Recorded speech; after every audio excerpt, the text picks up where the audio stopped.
Κυρίες και κύριοι, φίλες και φίλοι, καλησπέρα. Απόψε είναι Κυριακή, 17 Σεπτεμβρίου του 2023. Γιορτή της Αγίας Σοφίας. Πιστεύω ότι είναι ένα διαδεδομένο όνομα, κυρίως μεταξύ των ποντίων. Όλοι οι πόντιοι στην οικογένεια έχουμε μια Σοφία. Χρόνια πολλά λοιπόν στις Σοφίες, στις εορτάζουσες. Άντρες δεν έχουμε με αυτό το όνομα. Λοιπόν, να ξεκινήσουμε τα θέματά μας. Πάμε στα εισαγωγικά πρώτα.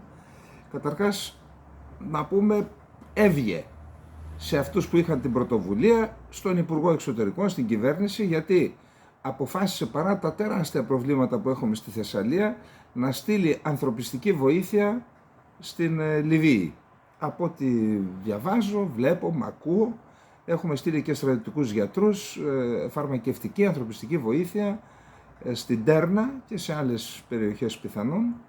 Είναι μια θετική ενέργεια. Το είπαμε και εμείς εδώ τις προηγούμενες ημέρες, εντάξει, δεν πιστεύω ότι το έκαναν από εμάς, αλλά εισακούστηκαν όλες αυτές οι εισηγήσεις και τελικά έγινε πράξη. Θετικό έβγε, είπαμε τα καλά τα. Πάμε τώρα στο. Έχει ένα εξαιρετικά ενδιαφέρον άρθρο η Σοφία η Βούλτεψη, είναι και υφυπουργός μεταναστευτικής πολιτικής, που αφορά την Frontex. Αναφέρει ένα ιστορικό τώρα θλιβερό στο παρελθόν που έγινε.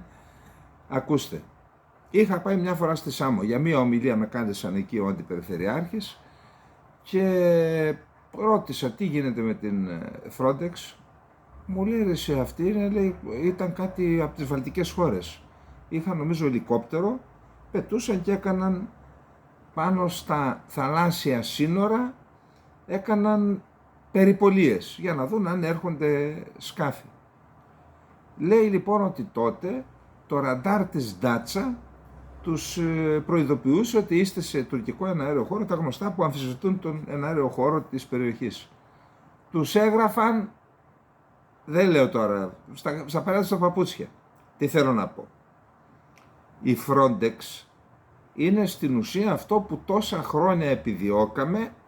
Ασφαλώς τα σύνορά μας θα τα φυλάμε εμείς. Καλό είναι όμως να είναι και η Ευρώπη εδώ και έτσι να δίνεται και πέραν του επιχειρησιακού, της επιχειρησιακής βοήθειας, και ένα πολιτικό μήνυμα στην Τουρκία. Ότι η Ευρώπη υιοθετεί τις θέσεις της Ελλάδας, δια της Frontex τις θέσεις της Ελλάδας για τα θαλάσσια σύνορα, και επίσης εκτός αυτού η Frontex θα έπρεπε, δεν ξέρω αν το κάνει, να αναδείξει την εμπλοκή του τουρκικού κράτους στη διακίνηση. Εντάξει. Αυτό διαβάστε το έχουμε στο Infogromor πολιτικά, έχει δημοσιευθεί πρώτη φορά στο Liberal. Αυτά λοιπόν. Πάμε την ομιλία του κυρίου Πρωθυπουργού στην Θεσσαλονίκη, δεν την κρίνουμε, μόνο θα πω δύο πράγματα. Είπε ότι λειτουργήσε το επιτελικό κράτος. Τώρα ακούστε, αντιλαμβάνομαι τώρα οι πολιτικοί θέλουν να πούν τα δικά τους, έχουν και τους επικοινωνιολόγους, Έλληνες και ξένους, εκεί υπάρχει μεγάλο, πολύ ψαχνό, και προσπαθούν να δημιουργήσουν μια εικόνα που κατά την άποψή μου δεν υπάρχει. Δηλαδή, στα Τέμπη λειτουργήσε το επιτελικό κράτος. Καταρχάς, τι είναι επιτελικό κράτος? Λειτουργήσε. Αν λειτουργήσε, πώς βρέθηκε αυτός ο άνθρωπος να είναι εκεί που είναι και γιατί δεν λειτουργούσε το. Λειτουργήσε στη Ρόδο το επιτελικό κράτος? Δηλαδή είχαμε έγκαιρη ή τέλος πάντων σύλληψη των δραστών? Κάει και όλο το νησί. Λειτουργήσε στον Εύρο, που κάει και με εθνικές διαστάσεις είναι η καταστροφή στον Εύρο? Λειτουργήσε στην Αγχίαλο το επιτελικό κράτος? Λειτουργήσε με τους Κροάτες που εισέβαλαν, πέρασαν όλη την Ελλάδα και ο ύπνος του δικαίου σε όλα τα επίπεδα? Ή λειτουργήσε προχθές στη Θεσσαλία? Διαβάστε τι λέει ο καθηγητής του MIT.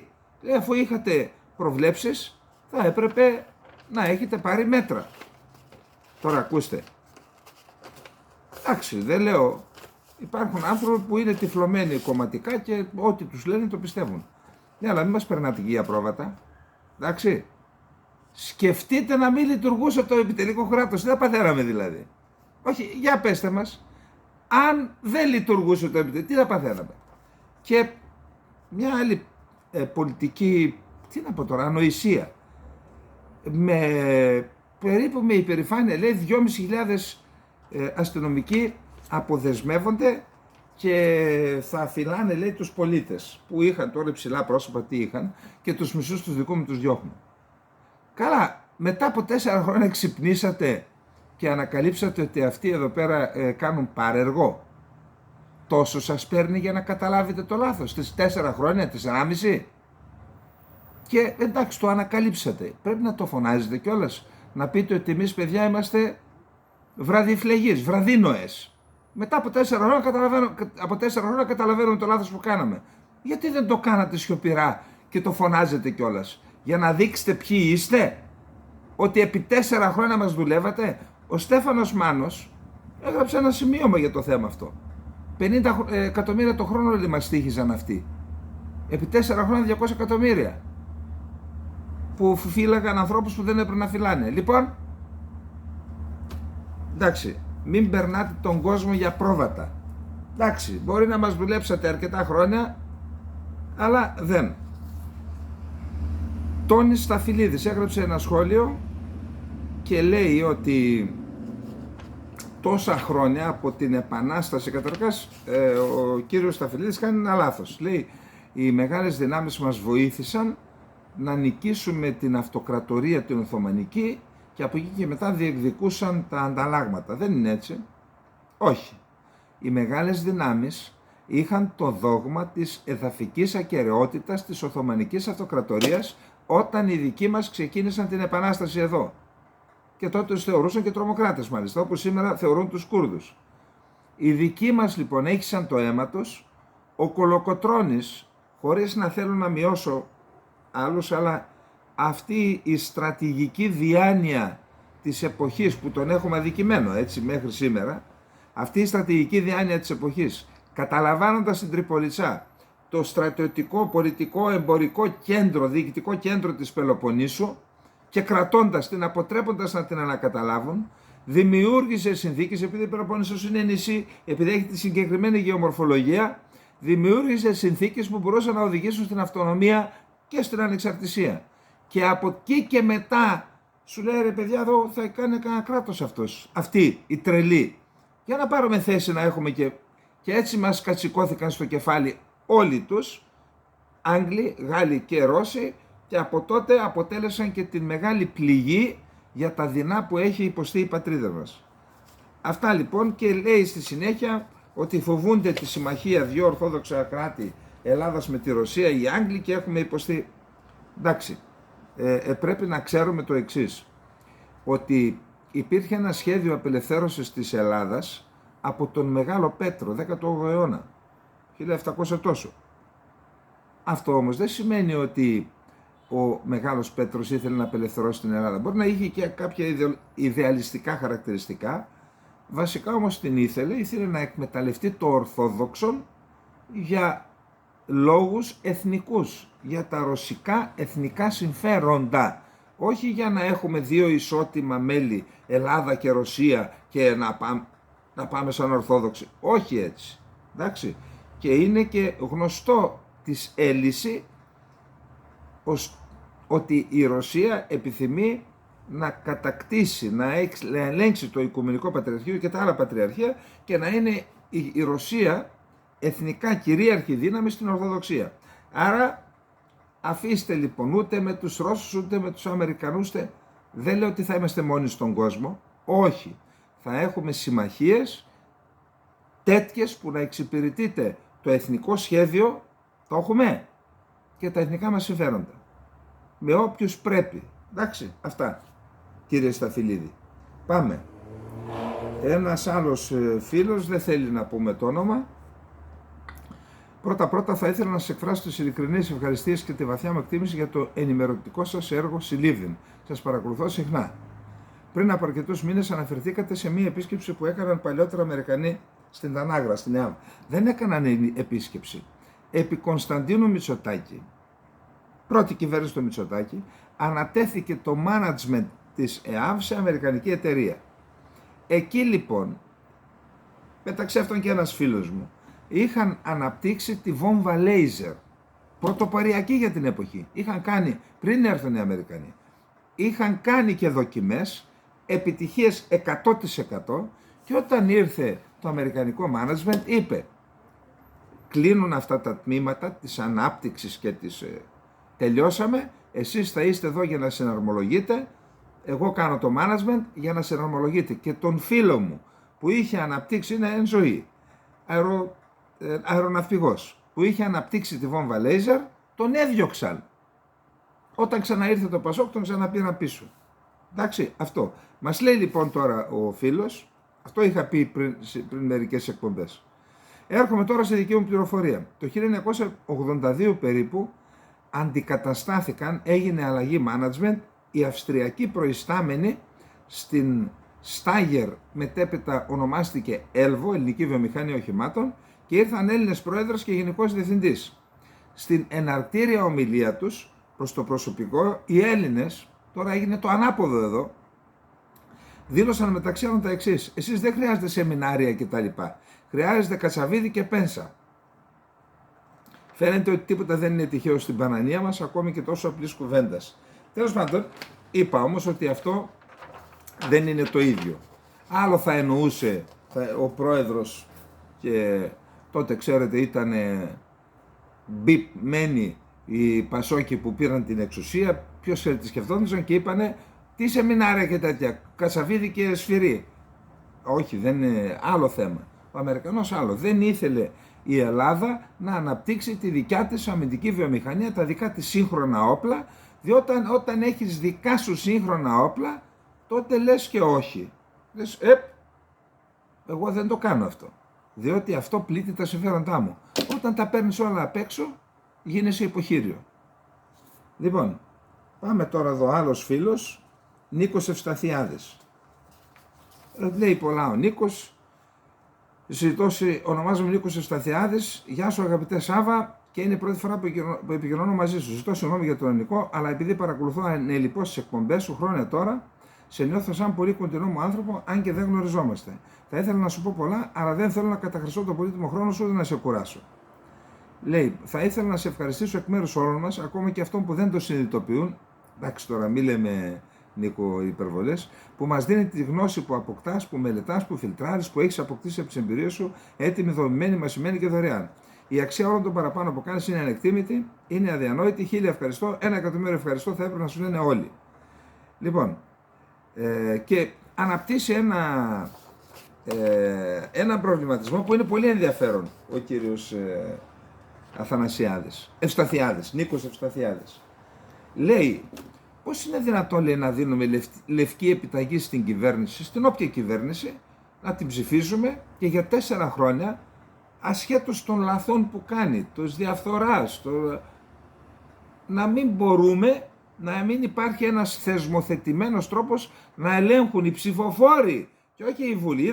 Η Βουλή είναι διαλυμένη, έτσι, δεν υπάρχει Βουλή τώρα, ούτε αντιπολίτευση. Να είχαμε να λέγαμε. Οι πολίτες, λέει, οι ψηφοφόροι να είχαν τη δυνατότητα να φρενάρουν την κυβέρνηση από ένα λάθος που ετοιμάζεται να κάνει, να την τιμωρήσουν για ένα λάθος που έκανε. Αυτός ο προβληματισμός είναι τεράστιος. Είναι τεράστια σημασίας, μάλλον. Τεράστια σημασίας. Συμφωνώ ότι δεν πρέπει να δίνεται λευκή επιταγή. Ο Σταύρος τα έχει βάλει αυτά στο βιβλίο του «Δημοκρατία, το πολίτευμα που περιμέναμε», και προβλέπει έχει προτείνει ένα σύνταγμα. Αφού μελέτησε καμιά 40 συντάγματα, καμιά 40 χωρών, όλα τα συντάγματα, κάθισε και έκανε ένα σύνταγμα που θεωρεί, λέει, το διάβασα κι εγώ γιατί επιμελήθηκα και το κείμενο όταν έγινε, ότι λέει στην ουσία αυτά: να μπορούν οι πολίτες, και είναι πραγματικά πολύ απλό, ιδιαίτερα τώρα με τις τεχνολογικές εξελίξεις, είναι πολύ απλό για τα μεγάλα ζητήματα να ερωτώνται οι πολίτες και να είναι οι εντολοδόχοι, οι εντολείς οι πολίτες, οι εντολοδόχοι βουλευτές να ψηφίζουν ό,τι τους λένε οι πολίτες, και όταν ένας βουλευτής, και άρα και η κυβέρνηση, δεν συμμορφώνεται με αυτά που υποσχέθηκε ή με αυτά που του έδωσαν εντολές οι ψηφοφόροι, να έχει τη δυνατότητα της απόσυρσης. Βγάζει τον από την πρίζα. δεν είναι καθόλου χαοτικό. Είναι δημοκρατικό, αλλά δεν το θέλουν οι ελίτ. Δεν τα θέλουν αυτά. Αυτοί θέλουν λευκή επιταγή να αλωνίζουν. Τα έχουμε ξαναπεί. Στην Ελλάδα υπάρχει ένα σύνδρομο στους πολιτικούς. Το σύνδρομο της λαφυραγώγησης. Η εξουσία για αυτούς και το κράτος είναι λάφυρο. Λάφυρο στα χέρια τους, το κάνουν ό,τι θέλουν. Δεν θέλουν έλεγχο λοιπόν. Άρα σωστός ο Ευσταθιάδης, έστω με τον τρόπο που το είπε, ο προβληματισμός, ο πυρήνας του προβληματισμού σωστός. Λοιπόν, ένας άλλος φίλος, για προφανείς λόγους παρακαλώ να διατηρηθεί η ανωνυμία μου, λέει κάτι άλλο άσχετο και αυτό, πάμε. Εγώ λέει ήμουνα στη μέση εκπαίδευση και πήγα στο Πανεπιστήμιο Αθηνών ως ΕΔΙΠ. Απλούστατα για να φύγω τρέχοντας από τη μέση εκπαίδευση. Πίστευα ότι κάτι θα γινόταν εκεί. Τι αφελής που ήμουν. Στο πρώτο έτος, έτσι για να βολιδοσκοπήσω τα πράγματα και σε άσχητο μάθημα, έδωσα στους φοιτητές να λύσουν το εξής πρόβλημα. Επιπλοποιώς κατασκευάζει στους μαθηματικούς παιδιά, προσέξτε, επιπλοποιώς κατασκευάζει ένα έπιπλο για κάποιον πελάτη του και εισπράττει το ποσό των 620 ευρώ, στο οποίο συμπεριλαμβάνεται και ο ΦΠΑ 24%. Τι ποσό εισπράττει για τον εαυτό του επιπλοποιώς και τι ποσό αποδίδει στο κράτος ως ΦΠΑ? 620. Κάνεις μια απλή πράξη, αφαιρείς το 24% και λες, αυτό κράτησε. Προσέξτε πόσοι το βρήκαν. Από τους 113 φοιτητές που παρακολουθούσαν το μάθημα, σωστή απάντηση έδωσαν μόλις 11. Ξαφνιάζεστε? Μελλοντική μαθηματική. Φανταστείτε τι συμβαίνει στα άλλα τμήματα των πανεπιστημίων. Στο τμήμα μαθηματικών κάθε χρόνο μπαίνουν 5-6 χαρισματικοί φοιτητές, οι οποίοι από το πρώτο εξάμηνο παρακολουθούν δύσκολα μαθήματα του δεύτερου, του τρίτου και του τετάρτου έτους και γράφουν άριστα 10. Μετά το χάος. Όπως μου είπε παλιός μου καθηγητής, βοηθός τότε στην έδρα της Άλγεβρας και νυν καθηγητής, Κώστα, έφυγες από ένα μπιπ χανείο και ήρθες σε ένα μεγαλύτερο. Τι φταίει? Φυσικά όλες οι κυβερνήσεις μηδενιάς εξαιρουμένες. Όλες αυτές που σταδιακά, τουλάχιστον από τη δεκαετία του 80, αποψήλωσαν την ύλη των μαθημάτων στο σχολείο με αποτέλεσμα να βγάζουμε αγράμματους. Ποια ελληνικά μυαλά και αηδίες ακούω? Όσοι αξίζουν και έχει η οικογένειά τους ικανή οικονομική επιφάνεια, φεύγουν στο εξωτερικό. Αλλά μην νομίζετε ότι και εκεί τα πράγματα είναι άριστα. Δεν συναναστρέφεστε με κόσμο. Όλοι ασχολούνται με μοντέλα, ηθοποιούς και που δεν τους ξέρει η μάνα τους, με εξωγήινους κτλ. Αυτή δυστυχώς είναι η Ελλάδα. Τώρα που το σκέφτομαι, οι καταστροφές που μας βρήκαν ήταν θέλημα Θεού, Αλλάχ ή τον πιθανότερο των εξωγήινων. Ας βρούμε χρόνο και οι δυο, μπορούμε να έχουμε μια συζήτηση κτλ.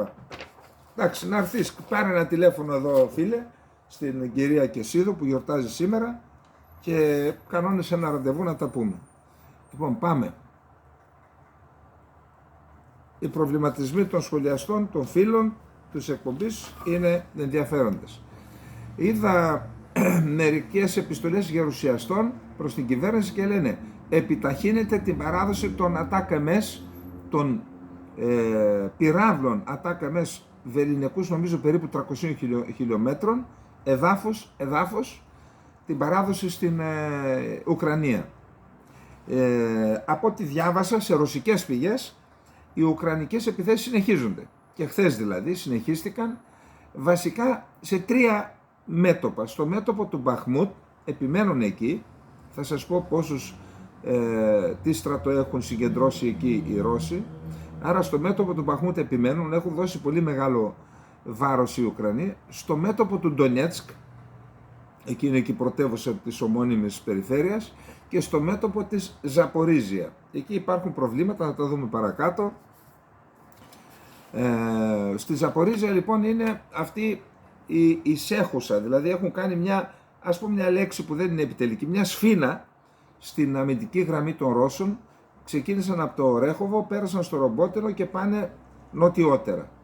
Είχαμε πει εμείς εδώ, ότι όταν κάνεις μια στενή διείσδυση και μπαίνεις μέσα στην αμυντική γραμμή διάταξη του εχθρού, τότε υπάρχει κίνδυνος να σε πλαγιοκοπήσουν και να σε κλείσουν μέσα. Αυτό έγινε λοιπόν, ή αυτό επιχειρούν να κάνουν τώρα οι Ρώσοι. Δηλαδή μερικές φορές πραγματικά αναρωτιέμαι, αυτή η στρατηγική, γιατί αυτό ήταν άποψη και των Αμερικανών, λένε δώσε όλες τις εφεδρείες εκεί να τρυπήσεις, να πας στο Τοκμάκ, να βγεις στο Αζόφ.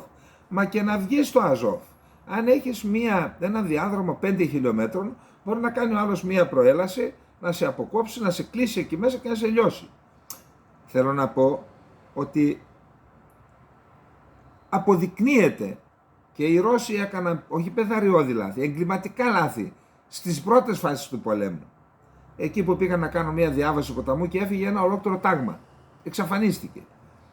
Και σε άλλες φάσεις που μπήκαν με τα άρματα μέσα στο Χάρκοβο και τους λιάνισαν οι αντιαρματιστές. Εν πάση περιπτώσει και εδώ βλέπουμε πεδαριώδη λάθη. Πάμε τώρα να δούμε άλλα θέματα. Ο γραμματέας του Συμβουλίου Εθνικής Ασφάλειας της Ουκρανίας, Αλεξέη Ντανίλοφ, έγραψε ένα άρθρο προβληματισμών στην Ουκρανική Πράβδα με τίτλο «Στρατηγική καμπή» και είπε ότι στην ουσία ότι είναι λάθος αυτό που κάνουν οι Δυτικοί, να ασκούν συνέχεια πίεση, φέρτε αποτέλεσμα και θέτει κάποιους όρους. Μάλιστα αναφέρει επιγραμματικά τα επιχειρήματα που ακούγονται τελευταία στη Δύση ως εξής από το άρθρο του ως έχουν. Λέει, με δημοσιεύματα και άλλα, η αισιοδοξία για την επιτυχία της Ουκρανίας άρχισε να μειώνεται. Η Ουκρανική αντεπίθεση απέτυχε. Η μαχητική ικανότητα της χώρας εξασθενεί καθημερινά. Οι Ουκρανικές ένοπλες δυνάμεις δεν θα μπορέσουν να απελευθερώσουν τα εδάφη τους. Η ικανότητα της Ουκρανίας να αντέξει τη σύγκρουση μετρέται σε εβδομάδες και μήνες. Οι πόροι της Ρωσίας είναι απεριόριστοι και χρειάζονται για την παγκόσμια οικονομία. Είναι καλύτερο να τερματιστεί γρήγορα η σύγκρουση, ακόμα και αν αυτό επιτρέψει τη Ρωσία να διατηρήσει τα κατεχόμενα εδάφη. Όλα αυτά, σύμφωνα με τον Ντανίλοφ, απειλούν την Ουκρανία με την αργή διάλυση ενός προσεκτικά υφασμένου δικτύου ξένης βοήθειας. Οδηγούν δηλαδή έναν ορισμό που δανείζεται από το Foreign Affairs. Για να αποφευθεί ένα τέτοιο σενάριο, ο γραμματέας του Συμβουλίου Εθνικής Ασφάλειας και Άμυνας της Ουκρανίας λέει ότι θα πρέπει να υπάρχει, ότι υπάρχουν κίνδυνοι από τις εκλογές που γίνονται στις χώρες που υποστηρίζουν την Ουκρανία και αποτελέσματα μπορεί να επηρεάσουν. Γι' αυτό λοιπόν λέει, προτείνει την ανάπτυξη ενός συνόλου μέτρων για την εξομάλυση της λεγόμενης κόπωσης από τον πόλεμο που εμφανίζεται στη Δύση. Και λέει ότι είναι απαραίτητο να επανασχεδιαστούν οι κοινές δραστηριότητες στο πλαίσιο όλων των σημείων της φόρμουλας ειρήνης από την άποψη του παράγοντα χρόνου και αλληλουχίας, λαμβάνονταν υπόψη την πιθανή μακροπρόθεσμη φύση τους. Λέει δε ότι θα πρέπει να γίνει νομοθετικά να δεσμευτούν οι χώρες ότι σε βάθος χρόνου θα βοηθούν την Ουκρανία. Νομοθετικά, ούτως ώστε αν έρθει άλλη κυβέρνηση να μην μπορεί να το αλλάξει. Εν πάση περιπτώσει, εκφράζει προβληματισμούς ο Ντανίλοφ. Πάμε τώρα, όπως μας λέει το Αθηναϊκό Πρακτορείο. Η Ρωσία εξαπέλυσε επίθεση με μη επανδρομένα αεροσκάφη και πυράβλους στην περιοχή της Οδυσσού σε εγκαταστάσεις που αποθήκευσης αλλά και φόρτωσης αγροτικών προϊόντων, σιτηρών δηλαδή. Έστειλε 10 πυράβλους κρούζ και 7 και 6 drones Shahed ιρανικής κατασκευής ή τέλος πάντων. Από αυτά και τα 7 drones τα κατέρριψαν, από τους 10 πυράβλους κρούζ κατέρριψαν τους 6, οι 4 έπεσαν στο στόχο. Να πούμε ότι 2 φορτηγά πλοία οδεύουν, μάλλον πλέον, προς λιμάνια της Ουκρανίας για να φορτώσουν σιτηρά και να χρησιμοποιήσουν τον εναλλακτικό διάδρομο που θέλει να δημιουργήσει η Ουκρανία. Κατά πάσα πιθανότητα κτύπησαν λιμενικές εγκαταστάσεις φόρτωσης και αποθήκες σιτηρών που, στα οποία κατευθύνονται τα 2 αυτά πλοία. Αυτά για τα χτυπήματα. Έχουμε και άλλα, τα λένε οι Ρώσοι, αυτά θα τα δούμε μετά. Βρετανικά μέσα ενημέρωσης δημοσιεύουν λεπτομέρειες για μυστηριώδεις δολοφονίες Βρετανών στρατιωτών που πολεμούν στην Ουκρανία, και εννοώ μισθοφόρων ή τέλος πάντων εθελοντών. Και λέει για 2 περιπτώσεις που είναι αποδεδειγμένο, μάλιστα το αναφέρουν η Times το ένα, για τον Daniel Berg, ότι σκοτώθηκε, δεν σκοτώθηκε στο μέτωπο, λέει σκοτώθηκε στα μετώπιστα, πιθανότητα σε συμπλοκή με άλλους μισθοφόρους. Και ο δεύτερος Βρετανός, ο Jordan Chadwick, σύμφωνα με την Daily Telegraph, βρέθηκε πνιγμένος, αλλά όχι όμως ο πνιγμός δεν επήλθε κατά τη διάρκεια μαχών, τον έπνιξαν, λέει, άλλοι μισθοφόροι. Και αναφέρεται σε θέματα διαφθοράς και μια κατάσταση που επικρατεί εκεί. Λοιπόν, οι Financial Times γράφουν ότι δεν θα επιτραπεί στο Ζελένσκι να μιλήσει στο Κογκρέσο, απλά θα κάνει συναντήσεις με μερικούς γερουσιαστές, όπως μίλησε ο Έλληνας Πρωθυπουργός ο Μητσοτάκης και τον χειροκροτήσαμε τότε. Είπαμε, οι πολίτες πρέπει να βρούμε τη δύναμη να πετάξουμε τα κομματικά στην άκρη, τα σωστά να τα επικροτούμε και τα λάθος να τα επικρίνουμε. Μόνον έτσι μπορεί να έχουμε βελτίωση σε αυτή την κατάσταση που επικρατεί στη χώρα. Λοιπόν, κατά τη διάρκεια του ταξιδιού του τώρα για την Γενική Συνέλευση στο ΟΗΕ, ο Ζελένσκι θα συναντηθεί μόνο με μικρές, θα δει τον Biden καταρχάς στο Λευκό Οίκο, με μικρές ομάδες μελών του Κογκρέσου στο Καπιτόλιο. Ο Ζελένσκι δεν θα κάνει ομιλία πριν από το συνέδριο όπως έκανε την τελευταία επίσκεψη. Αυτό μπορεί να εκλειφθεί και ως ένα μήνυμα των ΗΠΑ ότι κοίτα, τα παλιά ξέχνατα που σε στερίζαμε φόρα παρτίδα, τώρα πλέον συμμορφώσου, δεν ξέρω, θα δούμε. Λοιπόν, αυτά με την Ουκρανία, πάμε στη Ρωσία.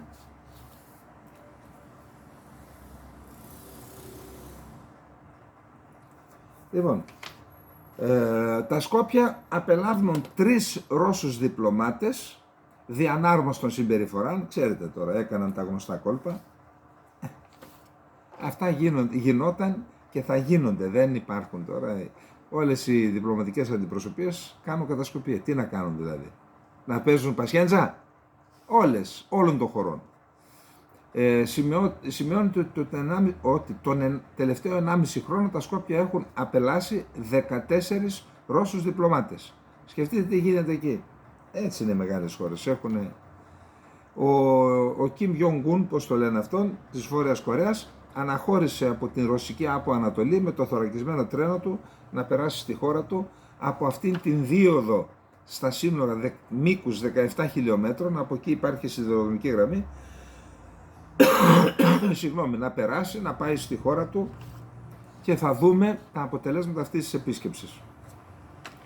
Ο αρχηγός ΓΕΘΑ, νομίζω, της Νορβηγίας δήλωσε ότι η Ρωσία έχει διατηρήσει μόνο το 20% των δυνάμεων που είχε στα σύνορα με την Νορβηγία. Και αυτό είναι απόδειξη ότι δεν φοβάται ότι θα τους επιτεθούμε. Αν φοβόντουσαν θα τους κρατούσε. Εμείς δεν έχουμε επιθετικά σχέδια, λέει. Άρα, για να έχουν εκείνη τη δύναμη, μάλλον αυτοί είχαν επιθετικά σχέδια. Κάνει αυτό το σχολιασμό. Είπαμε χθες εδώ, τι να κάνουμε, είπαμε γιατί αναφέραμε και ποιοι το λένε. Οι ουκρανικές πηγές λένε και επιμένουν ότι ο Καντήροφ είναι άρρωστος, ότι είναι σε κόμμα. Ο Καντήροφ έβγαλε ένα βίντεο, 2 βιντεάκια είδα, που αχουλούλης φαίνεται φυσικά, αλλά περπατάει σε ένα διάδρομο με ελατάκια, πεύκα, κάτι τέτοια έχει εκεί πέρα και λέει κάτι στα ρωσικά, λέει είμαι εδώ, είμαι υγιής.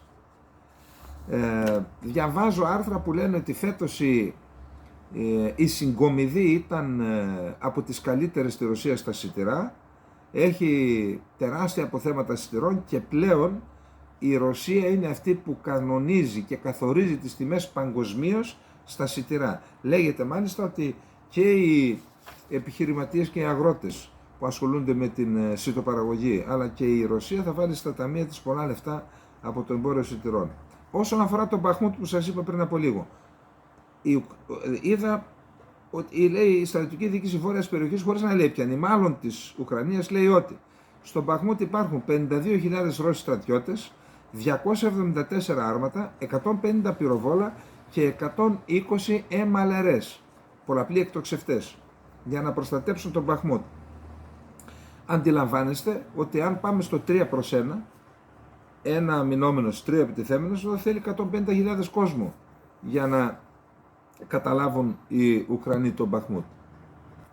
Επίσης, είδα πριν από λίγο μια δήλωση απαξιωτική του Λαυρόφ, ο οποίος είπε ότι αναφέρθηκε στην προηγούμενη ιδιότητα του Ζελένσκι ότι είναι ηθοποιός και είπε ότι θα τον φέρουν, λέει, εκμεταλλεύονται ή με άλλες μεγάλες δυνάμεις το χώρο του Συμβουλίου Ασφαλείας, θα τον φέρουν να δώσει μια παράσταση ως πρωταγωνιστής. Πάντως, εν πάση περιπτώσει, ό,τι και να λέμε, αν καθίσουν στο ίδιο τραπέζι υπό αυτές τις συνθήκες, Ρώσοι και Ουκρανοί, είναι ένα πρώτο βήμα, έτσι το ερμηνεύει η ταπεινότητά μου. Συνεχίζονται οι επιθέσεις με μη επανδρομένα αεροσκάφη των Ουκρανών αντίον της Ρωσίας. Και μάλιστα σήμερα είχαμε και 2 επανδρομένα πάνω από τη Μόσχα. Λέει αρκετές πτήσεις, 6-7 πτήσεις νομίζω αναβλήθηκαν εντελώς, ακυρώθηκαν, και μερικές άλλες πτήσεις, κάμια 10-12 πόσες, 30 πτήσεις καθυστέρησαν. Γιατί? Επειδή εντοπίστηκαν τα drones, μέχρι να τα καταρρύψουν, λέει ότι τα κατέρριψαν, σταμάτησαν οι προσγειώσεις και οι απογειώσεις από τα βασικά αεροδρόμια της ρωσικής πρωτεύουσας. Επίσης, λέει, κάπου στο νότιο μέρος, στην περιφέρεια Οριόλ, στη νοτιοδυτική Ρωσία, ένα drone χτύπησε μία αποθήκη καυσίμων, λέει, η πυρκαγιά σβήστηκε, δεν υπήρχαν νεκροί. Πάντως αυτό που προβληματίζει τη Ρωσία είναι το εξής. Ο Ντανίλοφ στη συνέντευξη που έδωσε, που είπαμε, είπε το εξής. Σε άρθρο γνώμης που δημοσιεύτηκε χθες, όπως είπαμε, ο γραμματέας του Συμβουλίου Ασφαλείας της Ουκρανίας κάλεσε τους συμμάχους του Κιέβου να επισπεύσουν την παράδοση όπλων, λέγοντας ότι αυτός είναι ο μοναδικός τρόπος για να τερματιστεί ο πόλεμος. Για παράδειγμα, η πλήρης ή μερική καταστροφή του ρωσικού στόλου στον Εύξηνο Πόντο, που είναι εφικτή αποστολή, θα επιτάχυνε σημαντικά τη διαδικασία αναζήτησης από τη Ρωσία μιας εξόδου από τον πόλεμο που συνεχίζεται. Τι λέει λοιπόν εδώ? Έστειλαν, λέει, χθες και άλλα 6 drones στην Κριμαία. Τι μας λέει εδώ λοιπόν? Λέει ο Ντανίλοφ, δώστε βοήθεια, είναι εφικτός στόχος η καταστροφή του ρωσικού στόλου του Ευξήνου Πόντου. Να αναλογιστούμε όλοι μας, και κυρίως αυτοί που παίρνουν αποφάσεις είτε σε πολιτικό ή στρατιωτικό επίπεδο, πόσο έχει αναβαθμιστεί ο ρόλος των μη επανδρομένων αεροσκαφών. Η Ρωσία δήλωσε ότι έκανε επίθεση, οι ρωσικές αεροδιαστημικές δυνάμεις έκαναν επίθεση στο αεροδρόμιο Ντολγκίτσεβο, αεροπορική βάση Ντολγκίτσεβο, όπου κατέστρεψαν 2 μαχητικά Μίγκ 29 και 3 μαχητικά Σουχόι 25. Και λέω ότι αυτό, με μία επίθεση, η καταστροφή 5 μαχητικών αεροσκαφών που παίρνουν αποστολές μάχης σε αυτόν τον πόλεμο, ότι είναι μια σημαντική επιτυχία. Ο πρόεδρος της Φινλανδίας δήλωσε την ανάγκη διατήρησης των σχέσεων με τη Ρωσία. Οι δυτικές χώρες πρέπει να βρουν έναν τρόπο να διατηρήσουν φιλικές σχέσεις με τη Ρωσική Ομοσπονδία στο πλαίσιο της σύγκρουσης με την Ουκρανία. Τη δήλωση αυτή έκανε ο πρόεδρος της Φινλανδίας, Σαούλι Νιινίστο. Όταν τελειώσει η σύγκρουση, η Ρωσία θα παραμείνει εκεί. Δεν εννοώ κάποιο είδος δυνατής φιλίας, αλλά την ικανότητα να ανέχεται ο ένας τον άλλον και να καταλαβαίνει λίγο ο ένας τον άλλον, είπε ο Σαούλι Νινίστε σε συνέντευξή του που? Στους New York Times. Αυτά να τα ακούν οι βασιλικότεροι του βασιλέως εν Αθήνες. Να τα ακούν. Η Ελλάδα πρέπει να κανονίζει την εξωτερική της πολιτική με βάση τα εθνικά της συμφέροντα και όχι τα εθνικά συμφέροντα άλλων. Για παράδειγμα των ΗΠΑ για τις Ουκρανίες ή του οποιοδήποτε. Σύμμαχοι, αλλά πρώτα και πάνω απ' όλα τα εθνικά μας συμφέροντα. Εάν δεν το κατανοήσουμε και δεν το υιοθετήσουμε αυτό, η Ελλάδα θα συνεχίσει να μικραίνει. Και η Ελλάδα δεν είναι μόνο τα 131.000 τετραγωνικά χιλιόμετρα, είναι και ο ελληνισμός. Και η διαδικασία της συρρίκνωσης του ελληνισμού που την έχουμε εξηγήσει, που είναι αποτέλεσμα αυτής της πολιτικής που προανέφερα. Της κίνων ρήμαση πειθόμενη. Λοιπόν, πάμε. Νατοϊκά.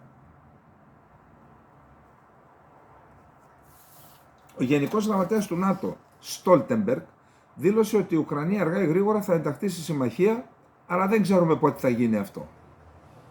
Δεν υπάρχει αμφιβολία ότι η Ουκρανία θα καταλήξει στο ΝΑΤΟ, τόνισε σε συνέντευξη στη γερμανική Funke. Ο Στόλτεμπεργκ σημείωσε ότι κανείς δεν ξέρει πότε θα τελειώσουν οι μάχες στην Ουκρανία και ο πόλεμος. Οι περισσότεροι πόλεμοι διαρκούν περισσότερο από αυτό που περίμενες όταν άρχισαν.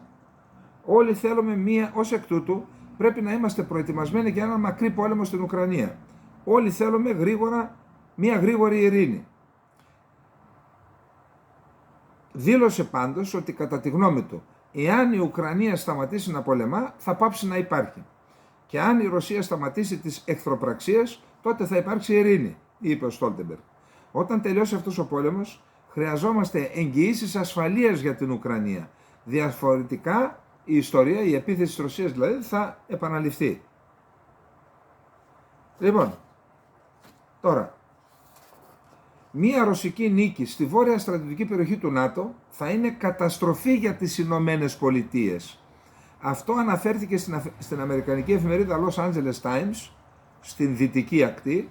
Οι συντάκτες του άρθρου σημείωσαν ότι η νίκη της Ρωσικής Ομοσπονδίας θα κάνει τον Ρώσο πρόεδρο Πούτιν ισχυρό άνδρα στην Ανατολική Ευρώπη. Μια ρωσική νίκη στην Ουκρανία θα ήταν καταστροφή για τις ΗΠΑ, ακόμα πιο καταστροφική από τη χαοτική μας απόσυρση από το Αφγανιστάν των Αμερικανικών στρατευμάτων. Η εφημερίδα τόνισε ότι αυτό θα αυξήσει την επιρροή της τριμερούς συμμαχίας Ρωσίας-Κίνας-Βόρειας Κορέας. Οι αρθογράφοι είπαν ότι οι κάτοικοι των ΗΠΑ έχουν βαρεθεί το κόστος της χώρας για την υποστήριξη της Ουκρανίας. Πώς ρε παιδιά, απ' τη μια μου λέτε βαρέθηκαν, απ' την άλλη λέτε πρέπει να νικήσει. Δεν γίνεται. Πάτε εκεί και νικήστε την άμα θέλετε. Λοιπόν, πρόεδρος της Στρατιωτικής Επιτροπής του ΝΑΤΟ, ναύαρχος Ρομπ Μπάουερ. Από ό,τι διάβασα θα αναλάβει, λέει, το 25 ένας Ιταλός. Ο Μπάουερ, λοιπόν, ο ναύαρχος, παραδέχθηκε το Σάββατο 16 Ενάτου ότι τα αιτήματα της Ουκρανίας για όπλα και πυρομαχικά, καθώς και ο όγκος της αμυντικής παραγωγής που χρησιμοποιείται στην Ουκρανία, είναι τεράστια και υπερβαίνουν τις παραγωγικές δυνατότητες ολόκληρης της συμμαχίας. Ο όγκος των όπλων και των πυρομαχικών που απαιτεί η Ουκρανία είναι τεράστιος. Η κλίμακα και ο όγκος αυτών που χρησιμοποιούνται ξεπερνούν την παραγωγική μας ικανότητα. Είπε στην Νορβηγία, είχαν σύνοδο οι αρχηγοί του ΝΑΤΟ. Και λέει, αυτό είπαμε ότι αν υπήρχε ένας εισαγγελέας κάποια στιγμή θα καλούσε κάποιους. Προσέξτε τι λέει. Ο πρόεδρος της Στρατιωτικής Επιτροπής είπε επίσης ότι οι χώρες του ΝΑΤΟ που αποφασίσουν να προμηθεύσουν όπλα και πυρομαχικά στην Ουκρανία πρέπει να σκεφτούν τους κινδύνους για τη δική τους ασφάλεια. Οι δικοί μας που αποδυναμώνουν το οπλοστάσιο της χώρας και δίνουν στην Ουκρανία, το σκέφτονται αυτό?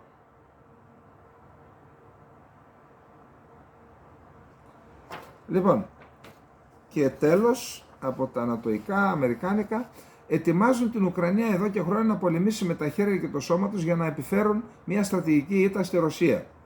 Ό,τι και να λένε οι ΗΠΑ, διαχειρίζονται αυτόν τον πόλεμο, προμηθεύουν το καθεστώς του Κιέβου με όπλα, πυρομαχικά, πληροφορίες, διεξάγουν πόλεμο εναντίον μας, είπε ο Λαυρόβ σε συνάντησή του, σχολιάζοντας την απόφαση της Ουάσιγκτον να προμηθεύσει το Κίεβο με πυράβλους ατάκεμες. Άρα στην ουσία η Ρωσία τι λέει στην Αμερική? Πολεμάμε μεταξύ μας. Βάζετε μπροστά στους Ουκρανούς, αλλά πολεμάει η Αμερική με τη Ρωσία. Αρμενία.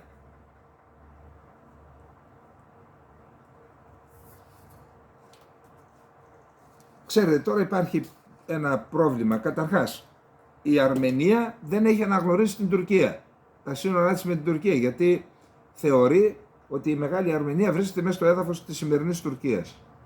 Και γι' αυτό δεν έχουν και διπλωματικές σχέσεις.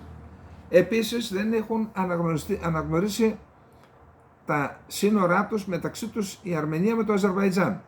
Εκτός αυτών έχουμε και την εξής κατάσταση.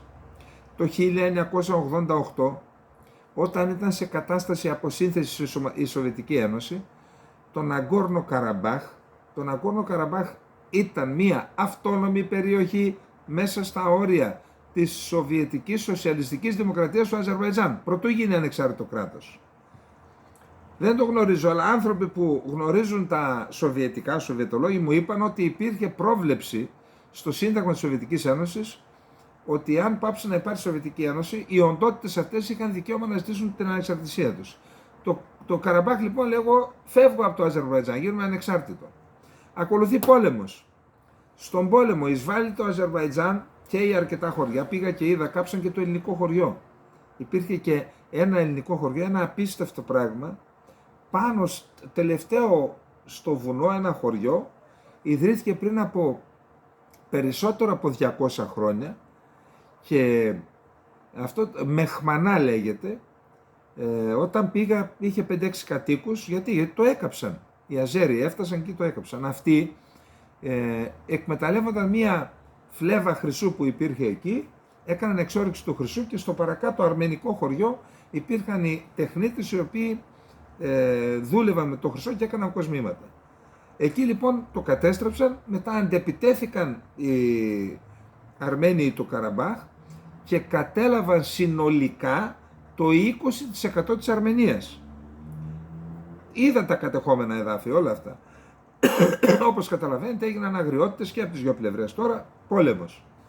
Εκεί λοιπόν τα επόμενα χρόνια, από το 92 και μετά δηλαδή, οι Αζέροι άρχισαν σταδιακά να αποκτούν λεφτά, έχουν τεράστια πετρελαϊκά αποθέματα και αποθέματα φυσικού αερίου και εμείς αέριο από εκεί παίρνουμε, από εκεί τον αγωγό, τέλος πάντων ο αγωγός από εκεί περνάει από εμάς.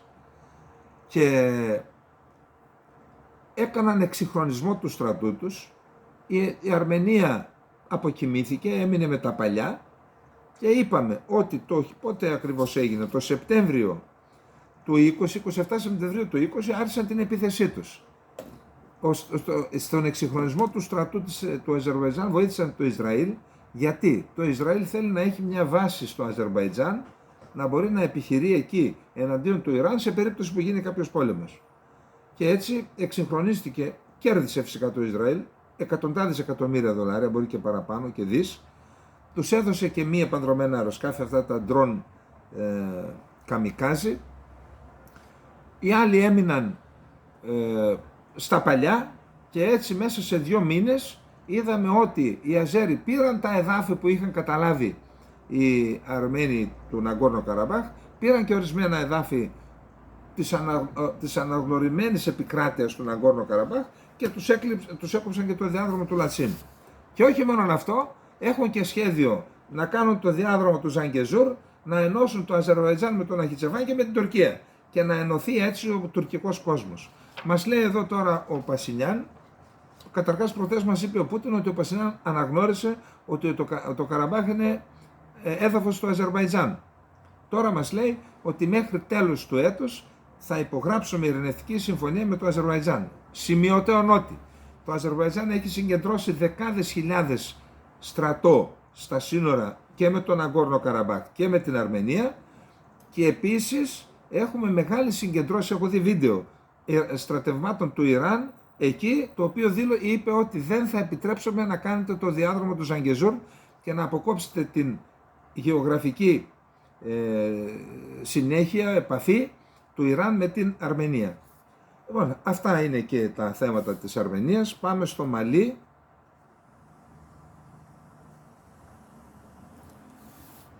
Λοιπόν, Μαλί, Μπουρκίνα Φάσο και Νίγηρας υπέγραψαν συμφωνία και είπαν: είμαστε 3 χώρες, όποια χώρα δεχθεί επίθεση, αν μία χώρα δεχθεί επίθεση, οι άλλες 2 χώρες θα συνδράμουν με στρατό. Είναι μια σημαντική απόφαση αυτή, προσέξτε. Τα στρατιωτικά καθεστώτα που κυβερνούν το Μαλί, την Μπουρκίνα Φάσο και τον Νίγηρα υπέγραψαν τη Σάββατο, χθες, 16 Ενάτου συμφωνία για τη δημιουργία αμυντικής συμμαχίας, ανακοίνωσαν αντιπροσωπείες τους στον Μπαμακό, την πρωτεύουσα του Μαλί. Σκοπός της είναι να δημιουργηθεί αρχιτεκτονική συλλογικής άμυνας και αλληλοβοήθειας, πρόσθεσε ο Ασίμι Γκόιτα, επικεφαλής της Χούντας του Μαλί. Ο χάρτης Λιπτακό Γκουρμά προβλέπει, άρθρο 6, ότι οποιαδήποτε επίθεση εναντίον της εθνικής κυριαρχίας ή της εδαφικής ακεραιότητας ενός ή περισσότερων συμβαλωμένων μερών θα θεωρηθεί επίθεση εναντίον και των υπολείπων μερών και άρα σημαίνει τη χορήγηση βοήθειας και διάσωσης από όλα τα μέρη, κατηδίαν ή συλλογικά, συμπεριλαμβανομένης της χρήσης των ενόπλων δυνάμεων για την αποκατάσταση και την εγγύηση της ασφάλειας στον χώρο που καλύπτει η συμμαχία.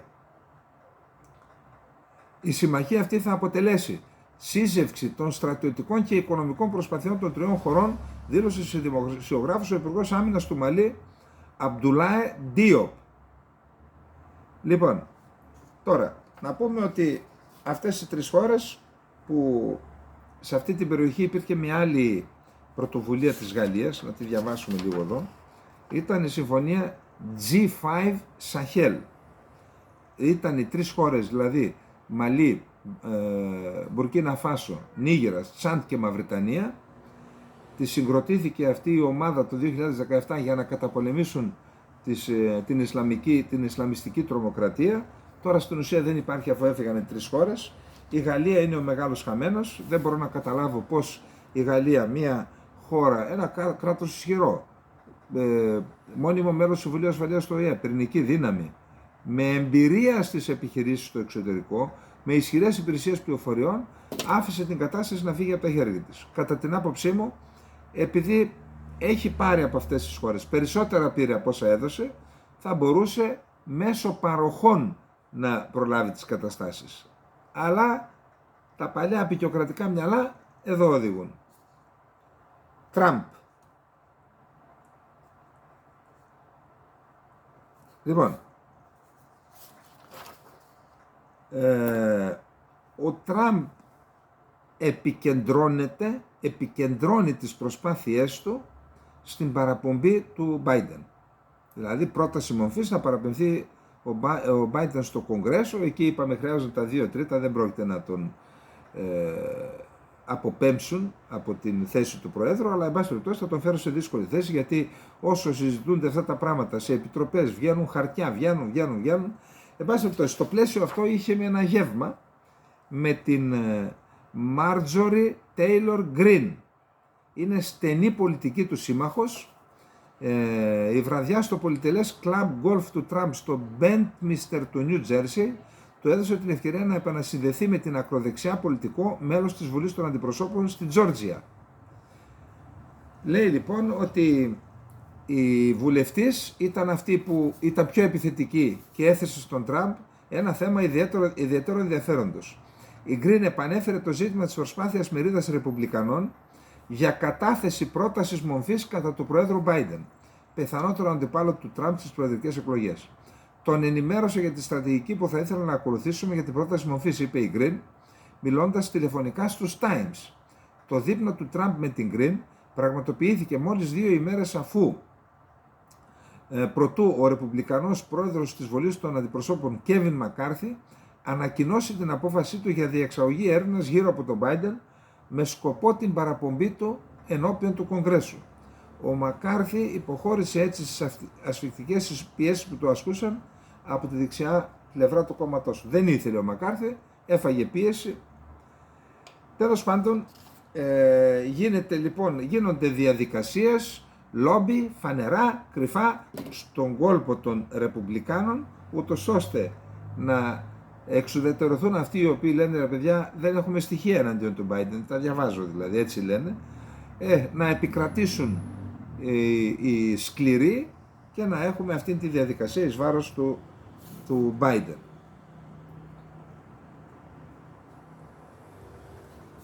Λοιπόν, η Ursula von der Leyen ολοκλήρωσε το ταξίδι της στη Λαμπεντούσα. Είδα εκεί στη Λαμπεντούσα, ο κόσμος μαζεύτηκε σύσσωμος και είπε, εντάξει, όλοι σας στην Ευρώπη, οι διασώστες, οι διακινητές, οι Ευρωπαίοι, όλοι έχετε, εμείς λέει, είμαστε ένα νησί εδώ, είμαστε 6.000 άνθρωποι. Θέλουμε να ζήσουμε φυσιολογικά, σαν ψαράδες ή με τον τουρισμό. Δεν αντέχουμε άλλο αυτό το πράγμα. Κάθε μέρα είμαστε 6.000 και σε 36 ώρες να δεχόμαστε 7.000 ανθρώπους από την Αφρική. Δηλαδή κάποιος δεν πρέπει να καταλάβει και αυτούς τους ανθρώπους, δηλαδή τι πρέπει να κάνουν, πρέπει να φύγουν από τον τόπο τους. Δηλαδή εντάξει, έχει προβλήματα ο κόσμος, έχουν προβλήματα και οι μετανάστες, θέλουν ένα καλύτερο μέλλον. Το μέλλον των 6.000 κατοίκων που μένουν εκεί το σκέφτεται κανένας. Δηλαδή με αυτή τη λογική, αυτό δεν πρόκειται να τελειώσει ποτέ. Αυτοί πρέπει να ζήσουν με αυτή την ιστορία σε όλη τους τη ζωή. Ένας ευαίσθητος δεν βρίσκεται να γράψει κάτι για αυτούς. Τέλος πάντων, είπε κάτι μέτρα τη συμφοράς από ό,τι διαβάζω, αλλά εν πάση περιπτώσει. Πριν φύγει από το νησί, παραχώρησε συνέντευξη τύπου και είπε, ανέφερε ένα σχέδιο που προβλέπει καλύτερη καταγραφή των αφήξεων με τη βοήθεια της Frontex και της Ευρωπαϊκής Υπηρεσίας για το άσυλο. Δηλαδή, τι πετυχαίνουμε με την καλύτερη καταγραφή? Παροχή μεγαλύτερης στήριξης για τη μεταφορά μεταναστών εκτός της Ιταλίας. Πού θα τους πας δηλαδή? Όσο τους μεταφέρεις θα έρχονται διπλάσιοι, μετά τετραπλάσιοι, μετά οκταπλάσιοι. Χάρη και στην αλληλεγγύη των άλλων κρατών μελών, αλλά και η αρρωγή της Frontex για τους επαναπατρισμούς όσων δεν δικαιούνται να μείνουν στην Ευρώπη. Όλοι δεν δικαιούνται, οι περισσότεροι. Θα ζητήσω από τον Αντιπρόεδρο Μαργαρίτη Σχοινά να διαπραγματευτεί με τις χώρες προέλευσης για τη διευκόλυνση της διαδικασίας επαναπατρισμού. Δηλαδή έπρεπε να το κάνεις τώρα, κυρία Φοντελάιν. Τόσο καιρό που ταλαιπωρείται η Ελλάδα. Έπρεπε να γίνει αυτό στη Λαμπεντούσα για να πεις θα ζητήσω από το Σχοινά, γιατί δεν το κάνεις τόσο καιρό? Κατά τύχη υπάρχουμε, μου φαίνεται. Και στην Αθήνα και στις Βρυξέλλες. Παράλληλα δεσμεύτηκε να αυξηθούν οι προσπάθειες για την καταπολέμηση των διακινητών και με στενότερη συνεργασία με την Τινησία, αλλά και να βελτιωθεί η θαλάσσια και αποαέρωση επιτήρηση από τη Frontex, εξερευνώντας τις δυνατότητες επέκτασης σε ό,τι αφορά τις παρούσες ναυτικές αποστολές και αν είναι ανάγκη να εξεταστεί το ενδεχόμενο δημιουργίας άλλων. Γιατί μόνο εκεί, εδώ, γιατί δεν φέρνετε ναυτική και να γίνει τείχος η ελληνική θάλασσα? Γιατί δεν το κάνετε και εδώ, μόνο επειδή τώρα φάνηκε το πρόβλημα? Εμείς δεν ζούμε κάθε μέρα το πρόβλημα? Και λέει θα δώσουμε οικονομική στήριξη, θα απελευθερώσουμε την οικονομική στήριξη. Μα γι' αυτό το κάνει την Τινησία. Γιατί δεν της δώσατε τα λεφτά? Και λέει χρειάζεται να ξαναρχίσουμε σε ό,τι αφορά μια ναυτική αποστολή της Ευρώπης από το δεύτερο και τρίτο σκέλος της αποστολής Σοφία, χρόνια πολλά σήμερα, που δεν εφαρμόστηκε ποτέ. Αυτά και με την Ιταλία. Πάμε τώρα στην Τουρκία.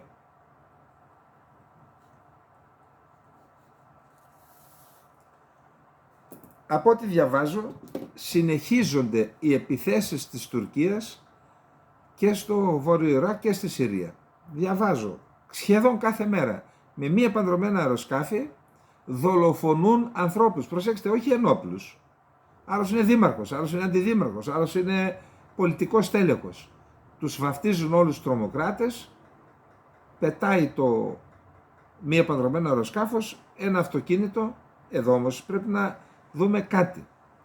Ότι η Τουρκία έχει αναπτύξει ένα δίκτυο πηγών, προσέξτε, όχι μόνο από τα ηλεκτρονικά, και για να ξέρει ότι σε αυτό το αυτοκίνητο επιβιβάστηκαν κάποιος ενημερώνει τις τουρκικές αρχές, απογειώνεται το μη επανδρωμένο και ή μπορεί να βάζουν και κανένα τσιπάκι εκεί πέρα, να ξέρουν που να εκπέμπει και να τραβάει και το βλήμα πάνω. Εδώ λοιπόν είναι ένα τεράστιο ζήτημα αυτό. Και αυτό θα πρέπει να απασχολήσει, πιστεύω, εκτός από αυτούς που θίγονται, τους Κούρδους δηλαδή, να απασχολήσει και τους συμμάχους των Κούρδων. Για παράδειγμα στη Συρία είναι οι Αμερικανοί. Μαζί δεν πολεμάνε εναντίον του Ισλαμικού κράτους. Δεν μετρούν 15.000 νεκρούς οι Κούρδοι. Γιατί δεν τους βοηθάνε οι Αμερικανοί? Με αντιντρόν. Να μην πετάει τίποτα εκεί πέρα. Εν πάση περιπτώσει είναι ενδεικτικό αυτό της επιθετικής πολιτικής που ακολουθεί η Τουρκία και γι' αυτό έχει μεγάλο ενδιαφέρον να δούμε τι μας λέει ο Γιάννης Βαλινάκης για τη διαδικασία που ξεκινήσαμε με την Τουρκία. Απλά να επαναλάβουμε σήμερα, έχει σημασία πριν πούμε αυτά που λέει ο κύριος Βαλινάκης, έχει σημασία να πούμε ότι ο Ερντογάν απειλεί πλέον. Να θυμίσουμε ότι κάνει τρίτο πυρηνικό εργοστάσιο, ένα είναι στη Μερσίνα, δεύτερο θα κάνει στη Συνόπη, είναι σε προχωρημένο στάδιο συνομιλίες με τη Ρωσία, το τρίτο θα κάνει στην Ανατολική Θράκη 40 εκκλησίες. Σήμερα Κυρκλάλερη. Τι άλλο κάνει? Ενώ υπάρχει μια πολύ σημαντική εξέλιξη. Ξέρετε, η Δύση είναι θορυβημένη με το σχέδιο νέος δρόμος στο μεταξύ, ας το πούμε εμείς έτσι στα ελληνικά, της Κίνας, που Αυτό είναι ένα σχέδιο που έχει να κάνει με λιμάνια, σιδηρόδρομους και οδικούς άξονες για μεταφορά αγαθών από και προς την Κίνα, από την Κίνα στην Ευρώπη και το αντίστροφο. Και η Δύση, οι Ηνωμένες Πολιτείες Αμερικής βασικά με την Ινδία, έχουν σχεδιάσει έναν άλλο δρόμο, ο οποίος θα περνάει από την Αραβική Χερσόνησο, θα φτάνει στις ακτές του Ισραήλ, στην Κύπρο, στην Ελλάδα και από τα λιμάνια της Ελλάδας στην Ευρώπη. Η Ελλάδα λοιπόν θα παίξει πραγματικά χώρα υποδοχής, θα είναι στην Ευρώπη, έτσι, μεγάλο. Η Τουρκία λοιπόν έχει αρχίσει τα κόλπα τώρα ο Ερντογάν και πάει να το αλλάξει. Όχι, λέει, δεν υπάρχει περίπτωση να περάσει από μένα. Εκβιάζει πάλι. Ας ανοίξουν τα μάτια τους και τα αυτιά τους λοιπόν οι διπλωμάτες των χωρών που εμπλέκονται και οι δικοί μας, γιατί αν περάσει από την Τουρκία στην ουσία ακυρώνεται και η γεωπολιτική υπεραξία που αποκτά η Ελλάδα αν γίνει η χώρα υποδοχέας αυτού του τεράστιου έργου παγκόσμιας σημασίας. Βαλινάκης, επειδή έχει διατελέσει αναπληρωτής υπουργός εξωτερικών, μου φαίνεται, είναι παιδί του Μολυβιάτη, του Νέστορα της ελληνικής διπλωματίας και ανεψιού του Βενέζη, του Ηλία Βενέζη. Επίσης είναι ο άνθρωπος ο οποίος ήταν αυτός που πρότεινε στον Κώστα Καραμανλή κάτι πολύ σημαντικό για το Αιγαίο, δεν χρειάζεται τώρα να το πούμε. Άρα ξέρει πράγματα και λέξη-λέξη θα δούμε το άρθρο που έστειλε στην Καθημερινή. Στη νέα μορφή διαλόγου που η χώρα μας φαίνεται να επέλεξε, κυριαρχούν στην πραγματικότητα τα κλασικά χαρακτηριστικά ανάλογων προσπαθειών κατά τα σχεδόν 50 χρόνια αντιπαράθεση με την Τουρκία.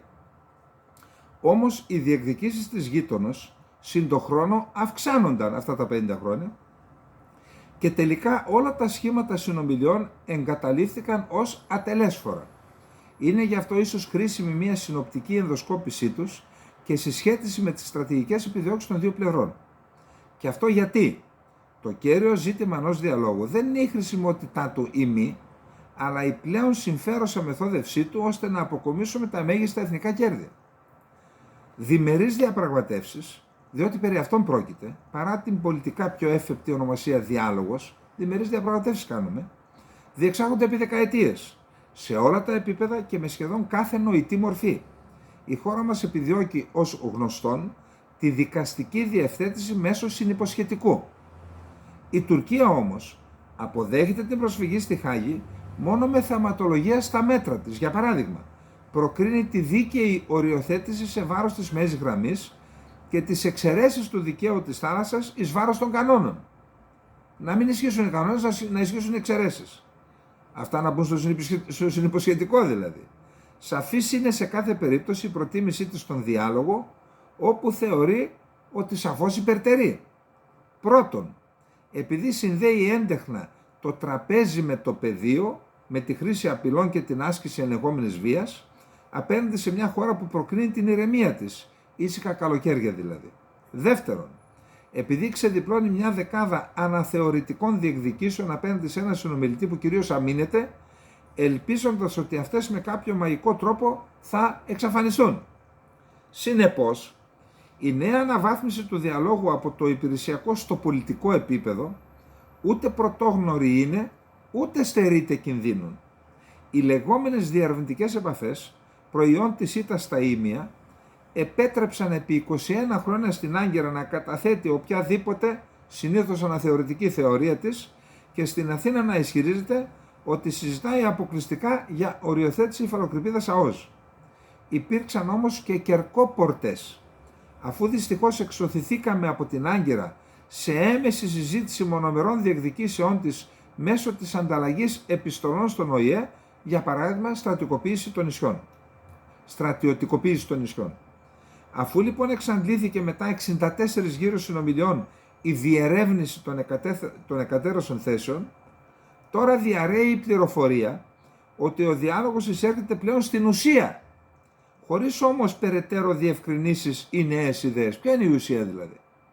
Τα τρία τραπέζια, τα τρία επίπεδα διαπραγμάτευσης που παρουσιάστηκαν, δηλαδή το πολιτικό, τα μέτρα οικοδόμησης εμπιστοσύνης και η θετική ατζέντα, δεν διαφέρουν πολύ από ανάλογες παλιότερες. Τα είπαμε και ο Παπούλιας με τον Γιλμάζ τα ίδια ακριβώς είχαν αποφασίσει. Την ίδια συνταγή.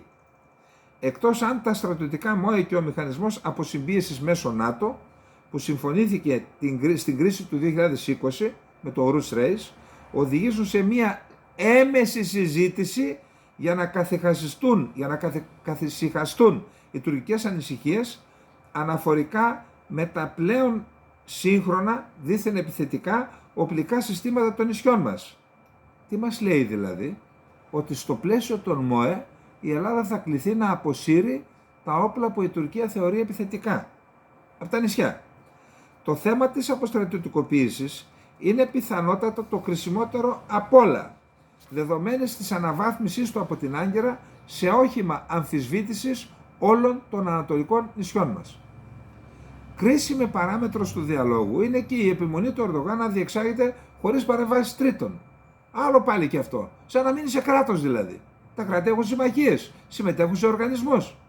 Στην ουσία επιχειρεί με τη μεθόδευση αυτή να ακυρώσει τα συγκριτικά πλεονεκτήματα που θα μπορούσε να αξιοποιήσει η Ελλάδα από τη συμμετοχή της στην Ευρωπαϊκή Ένωση και την αμερικανική στήριξη, κυρίως από το Κογκρέσο. Ο ίδιος καίγεται για δυτική οικονομική υποστήριξη και για αναβάθμιση της Συμφωνίας Τελωνειακής Ένωσης με την Ευρωπαϊκή Ένωση. Εξίσου διακαώς επιθυμεί τα F-16 που έχει μπλοκάρει το Κογκρέσο. Και στα δυο αυτά παράλληλα τραπέζια ελληνοτουρκικής διαπραγμάτευσης μέσω τρίτων, η εικόνα σχεδόν μηδενικών παραβιάσεων και διαλόγου μετεναγκαλισμών βοηθά την τουρκική επιδίωξη να αποτραπούν Ελλάδα και η Κυπριακή Δημοκρατία από την προβολή βέτο ή αποκόμιση ανταλλαγμάτων από την Άγκυρα στα άλλα τραπέζια. Δηλαδή, η Τουρκία χρησιμοποιεί το μορατόριο για να ξεδοντιάσει την Ελλάδα. Να μην μπορεί η Ελλάδα είτε στην Ευρωπαϊκή Ένωση είτε στο Κογκρέσο να αντιταχθεί την Τουρκία. Αυτό γίνεται, το λέμε τόσο καιρό. Γιατί παραδείγματος χάριν να μην εξαρτηθεί εκ μέρους μας η έγκριση της Τελωνειακής Ένωσης στην Ευρωπαϊκή Ένωση, αφού προηγηθεί η εγκατάλειψη των τουρκικών θέσεων περί γκρίζων ζωνών, γαλάζιας πατρίδας και τουρκολιβικού μνημονίου. Ακυρώστε τα αυτά και έλα να πάμε στην Τελωνειακή Ένωση. Γιατί δεν το κάνουμε αυτό? Και πάμε στην παγίδα που έστησε ο Ερντογάν και λέει οι δυο μας, μην βάζει τους άλλους μέσα. Και γιατί να μην εξαρτηθεί το Κογκρέσο, να μην εξαρτήσει το Κογκρέσο την προμήθεια των F-16, αντί της διακοπής των υπερπτήσεων με την οποία ήδη υποκριτικά και προσωρινά έγκαιρα έσπευσε να συμμορφωθεί, από τον ενταφιασμό των τουρκικών θεωριών περί αποστρατικοποίησης των νησιών μας. Πάρε τα F-16, έρονται όλες οι απαιτήσεις για αποστρατικοποίηση. Αλλά με αυτά που κάνουμε, πώς θα πας στο Κογκρέσο και θα πεις βάλτε κάτι όταν εναγκαλίζεσαι και λες παιδιά τώρα δεν έχουμε προβλήματα? Του δίνεις όπλα στην Τουρκία και να προωθήσει την Τελωνειακή Ένωση και να πάρει τα F-16. Στο χέρι εμείς τι έχουμε χειροπιαστό? Μηδέν, τίποτα. Μια χαρά μας τα λέει ο Βαλινάκης. Αυτά δεν τα ακούνε στο Υπουργείο Εξωτερικών ή στο Μαξίμου. Κατά συνέπεια, με την επιφύλαξη θετικών εκπλήξεων λόγω παραδείγματος χάρη κατάθεσης νέων και έξυπνων ιδιών στη Νέα Υόρκη, σε εισαγωγικά έξυπνων, που ενδεχομένως κυοφορούνται, προς ώρας δεν διαφαίνεται ουσιαστική αλλαγή στο διάλογο, ούτε ένα διαπραγματευτικό σχέδιο με στόχο συγκεκριμένα κέρδη από πλευρά της Ελλάδας. Στο άγνωστο με βάρκα την ελπίδα. Εν κατακλείδη, το πραγματικό δίλημμα δεν είναι ο οποιοσδήποτε διάλογος ή πόλεμος, αλλά η επιλογή της διαδικασίας που μεγιστοποιεί τα εθνικά ωφέλη. Ένα τέτοιο φιλόδοξο σχέδιο θα μπορούσε να συνδυάζει τα θετικά του πολιτικού διαλόγου με εκείνα της δικαστικής επίλυσης μέσα από μια έξυπνη αξιοποίηση αδρανών ευρωπαϊκών και συμμαχικών πλεονεκτημάτων. Αδρανών τα οποία τα αδρανοποιήσαμε εμείς με την τακτική που ακολουθήσαμε. Λοιπόν, αυτά είχαμε να πούμε για απόψε. Να είστε όλες και όλοι καλά. Καλή Κυριακή, έφυγε η Κυριακή δηλαδή. Για όσους μας βλέπετε Δευτέρα πρωί, καλή εβδομάδα, καλή νύχτα, να είστε όλες και όλοι καλά.